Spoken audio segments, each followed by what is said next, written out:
राजधानी रायपुर में बढ़ते अपराधों के मामलों को लेकर क्राइम एसएसपी संदीप मित्तल ने हमारी संवाददाता करिश्मा सोनी ने खास बातचीत की और साथ ही उन्होंने कहा कि किस केसों में ज्यादा कठिनाई और चैलेंज आते हैं और उन्होंने क्या कुछ कहा, आइए आपको सुनाते हैं। हम लगातार रूबरू हो रहे हैं, ऐसे में आज बात करते हैं रायपुर राजधानी में क्राइम की क्या कुछ स्थिति है। इसके लिए आज हम जा पहुंचे हैं क्राइम एएसपी संदीप मित्तल जी के पास, सीधा उनसे जो है संवाद करने की कोशिश करेंगे। संदीप जी, देखा जाता है कि राजधानी रायपुर में लगातार क्राइम के रेट जो है, हालांकि चाकूबाजी के जितने भी मामले उनमें कमी आई है, लेकिन अभी भी जो छिटपुट जितने भी मामले होते हैं वो सामने निकलकर नजर आते हैं। उनके लिए क्या कुछ जो है पुलिस प्रशासन करती नजर? लगातार ये देखने में आया है कि जो भी इस प्रकार की चाकूबाजी घटनाएं करते हैं वो किसी न किसी प्रकार का सूखा नशा या शराब या इस प्रकार के हैबिचुअल रहते हैं। इसीलिए हम लोगों ने अभी जो हमारे एसपी सर ने एक निजात प्रोग्राम चलाया है, जिसके तहत हम लोग लगातार सिंथेटिक ड्रग्स, गांजा, शराब इत्यादि के ऊपर में लगातार कार्रवाई कर रहे हैं। अभी कुछ दिनों पहले ही हमने दिल्ली से एक जो रायपुर में सिंथेटिक ड्रग की सप्लाई करता था उसके पूरे नेक्सस को भंग किया है। तो जैसे जैसे हम लोग इसके ऊपर लगाम लगाएंगे, ऑटोमेटिक ये चाकूबाजी या शहर में जो और अव्यवस्थाएं उत्पन्न करते हैं इनके ऊपर कंट्रोल होगा। और हम उसके परिणाम देख भी रहे हैं कि जितना ज्यादा हम लोगों ने इसमें कार्रवाई की है उतना ज्यादा चाकूबाजी आदि घटनाओं में कमी भी आ रही है। पर इसमें अभी एक लंबी यात्रा करनी है, बहुत सारी कार्रवाई करने की जरूरत है और इन नेक्सस को पूरी भंग करने की जरूरत है। हम इस दिशा में आगे बढ़ रहे हैं। अब बात करें साइबर क्राइम की, तो देखा जाता है कि ज्यादातर जो लोग ज्यादा पढ़े लिखे नहीं होते, गांव देहात के लोग होते हैं, उनके साथ इस तरीके का मामला सामने निकल कर आता है। और देखा जाता है कि जो साइबर ठगी होती है उसमें लोगों को देखा जाता है कि इसका एक बहुत बड़ा एक नेट वेब होता है, उससे लोगों को निकालने के लिए क्या कुछ जो है प्रयास किया जाता है? इसमें दो स्तर में हम लोग कार्रवाई करते हैं। एक तो हमारा इन्फोर्समेंट का लेवल होता है और दूसरा हम जो जागरूकता कार्यक्रम चलाते हैं।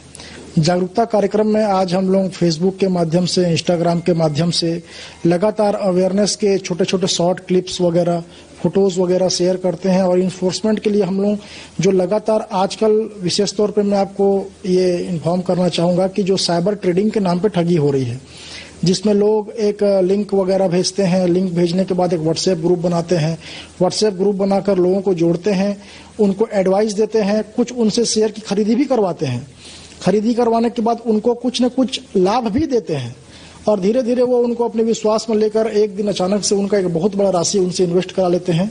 फिर धीरे से वो व्हाट्सएप का ग्रुप भी बंद हो जाता है, वो अकाउंट में भी जो है किसी प्रकार का कुछ इन्फॉर्मेशन नहीं रहता। तो इस प्रकार से लोग बड़ी धनराशि के मामले में ठगी का शिकार हो जाते हैं। बैक टू बैक हमने कई इसमें अभी एफआईआर किए हैं और लगातार हम प्रयास कर रहे हैं कि इसके जो आरोपी हैं जल्द से जल्द हमारी गिरफ्त में हों, क्योंकि कार्रवाई और जागरूकता दोनों इसके पार्ट हैं।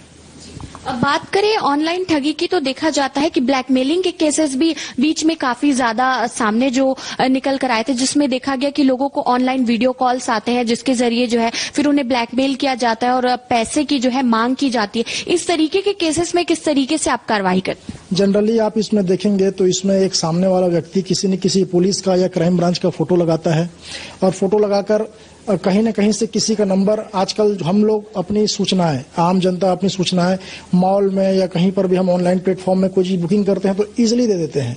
अपना ईमेल, अपना मोबाइल नंबर, अपना परिवार का डिटेल, ये उन्हीं सोर्स से ये सब अपनी हम लोगों की सूचनाएं प्राप्त करते हैं लोगों की। वहां से फिर वो फोन के माध्यम से अचानक से लोगों का एक व्यवहार होता है कि तुरंत अगर उन्हें कुछ इस प्रकार के अकस्मात में डाला जाए तो वो हड़बड़ी में रिएक्ट करते हैं। तो आपको सामने से कोई व्यक्ति फोन करता है, आपका रिश्तेदार या आपका बेटा इस प्रकार के केस में फंस गया है और फंसने के बाद जो है आप तुरंत मेरे को कुछ हम उसको छोड़ देंगे, पैसा प्रोवाइड कीजिए। ये सभी प्रकार के +92 सीरीज से ये फोन आते हैं। ये सब फेक कॉल हैं। किसी भी प्रकार का अगर कोई फोन के माध्यम से व्यक्ति आपका गोपनीय डेटा लेकर किसी प्रकार से भी आपसे आर्थिक कोई भी चीज डील करने का प्रयास करता है तो सबसे पहले इसकी सूचना 1930 नंबर पे या साइबर पुलिस पोर्टल है हमारा, उस पर या आपके नजदीकी जो भी थाना हो या क्राइम ब्रांच हो उसको सूचित करें। किसी भी प्रकार से चीजों में घबराने की आवश्यकता नहीं है। कोई भी इन्फोर्समेंट एजेंसी का कोई भी अधिकारी या कर्मचारी किसी भी व्यक्ति को इस प्रकार से फोन नहीं करता है। ये अनावश्यक इन्फोर्समेंट एजेंसी का नाम का इस्तेमाल करके लोग इसको ठगी के रूप में कर रहे हैं। अब बात करें राजधानी रायपुर की और या फिर पूरे देश की, तो महादेव सट्टा ऐप का जो मामला है देखा जा रहा है कहीं ना कहीं तूल पकड़ता नजर आता है और इसके जो संचालक हैं लगातार एक चेन में, एक पैनल में काम करते हैं और कई सारे पैनलों को आपने पकड़ा भी है। साथ ही में युवा इसमें सबसे ज्यादा जो है फंसते नजर आते हैं इस महादेव सट्टा ऐप के जो जाल में। उसे किस तरीके से देखते हैं, किस तरीके से निकालने का प्रयास है और अभी तक कितनी कार्रवाई इस पर हो चुकी है? लगभग 9 अलग अलग मामले हमने अभी इसमें रिकॉर्ड किए हैं विगत 2 महीने में। उससे पूर्व में भी कई मामले में कार्रवाई की गई है। लगभग 70 आरोपियों को हमने पुणे, कलकत्ता इत्यादि शहरों से गिरफ्तार किया है।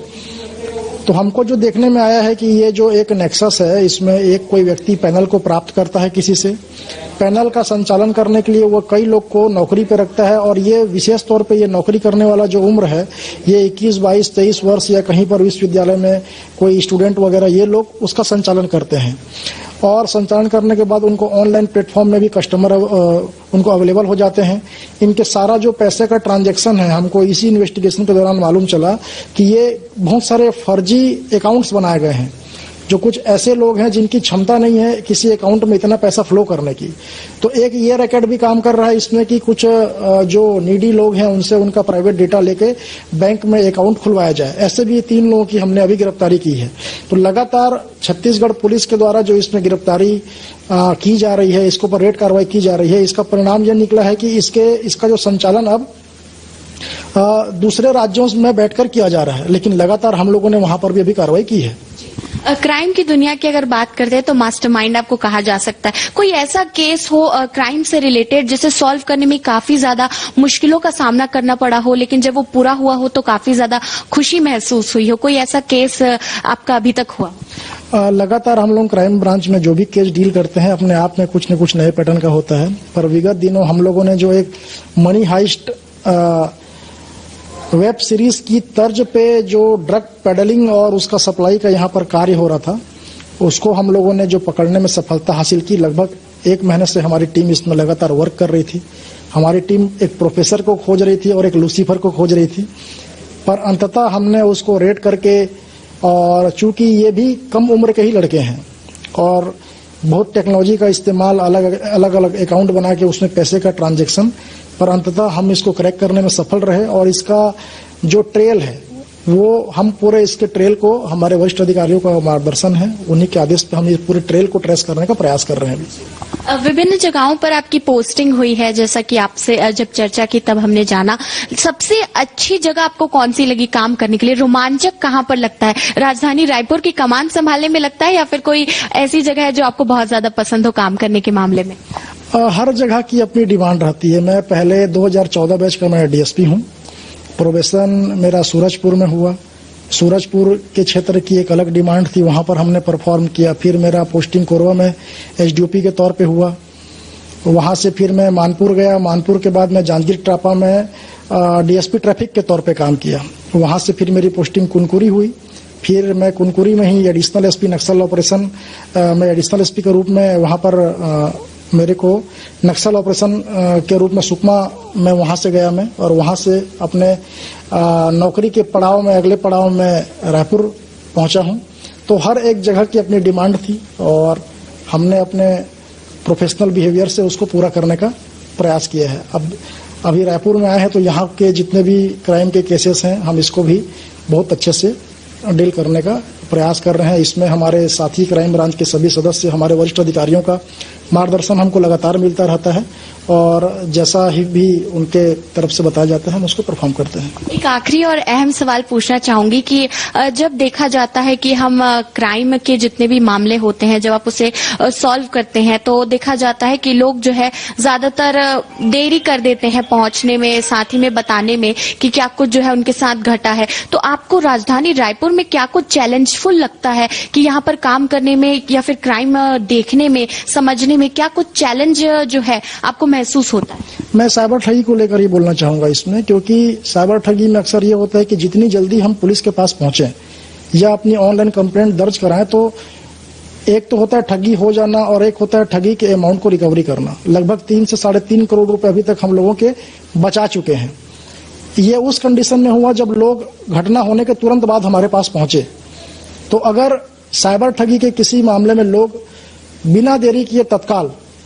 कई बार लोगों का यह मनोभाव होता है कि वो अपने घर परिवार में नहीं बताते या डरते हैं कि घर वाले हमको क्या बोलेंगे।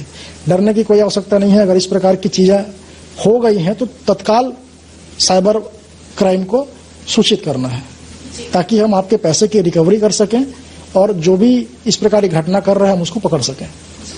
तो ये थे हमारे साथ क्राइम एएसपी संदीप मित्तल जी, जिन्होंने बताया कि किस तरीके से राजधानी रायपुर में क्राइम के जितनी भी मामले आते हैं उन्हें संभालने के लिए जो है लगातार काम किया जा रहा है। साथ ही में सूखे नशे से युवाओं को दूर रखने के लिए देखा जा सकता है कि निजात अभियान लगातार चल रहा है। साथ ही में साइबर क्राइम जो होते हैं उससे जनता को किस तरीके से बचाव करना चाहिए, जल्द से जल्द पुलिस के पास पहुंचना चाहिए। और साथ ही में महादेव सट्टा ऐप को लेकर के भी कई जानकारी और देखा जा सकता है कि इनके जीवन में किस तरीके से इन्होंने विभिन्न तरीके के केसेस देखे और रिसेंटली में जो केस इन्हें काफी ज्यादा जो है रोमांचक लगा उसके बारे में भी हमने जाना।